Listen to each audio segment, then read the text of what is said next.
नमस्कार दोस्तों, glossy garage में आज हमारे साथ है महिंद्रा की XUV500।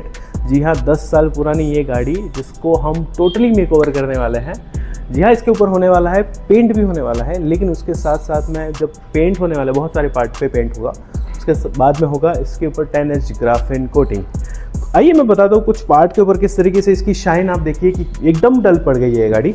ऑब्वियसली 10 साल पुरानी आप किसी गाड़ी को चलाते हो तो रफनेस तो आती है, लेकिन फिर भी क्लाइंट ने इस गाड़ी को काफ़ी ज़्यादा एक बच्चे की तरह पाला है।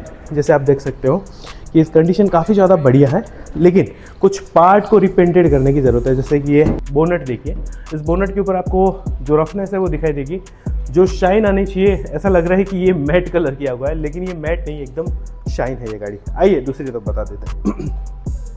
पीछे के पार्ट्स में बहुत ज़्यादा केयर करी गई है, लेकिन फिर भी कुछ पार्ट्स के ऊपर आपको डलनेस दिखाई देने वाली है। ओवरऑल इस गाड़ी का जो लुक है मुझे काफ़ी ज़्यादा पसंद है ये गाड़ी, क्योंकि महिंद्रा की एक ऐसी एसयूवी जो बहुत लंबे टाइम तक लोगों को काफ़ी ज़्यादा पसंद आई थी। पावर की बात करें तो इसमें आपको बहुत ही तगड़ा 2.2 लीटर का डीजल इंजन देखने को मिल जाता था, और बहुत सारे स्पेसिफिकेशन के साथ में इवन 3 रो के बाद में भी आपको स्पेस मिलता था, एंड 3rd रो में भी अच्छी खासी जगह इसमें मिल जाती थी। इसका टोटली इंटीरियर भी क्लीन होने वाला है, एकदम डीप डाउन ये गाड़ी हम लोग इसको प्रॉपर मेंटेन करने वाले हैं।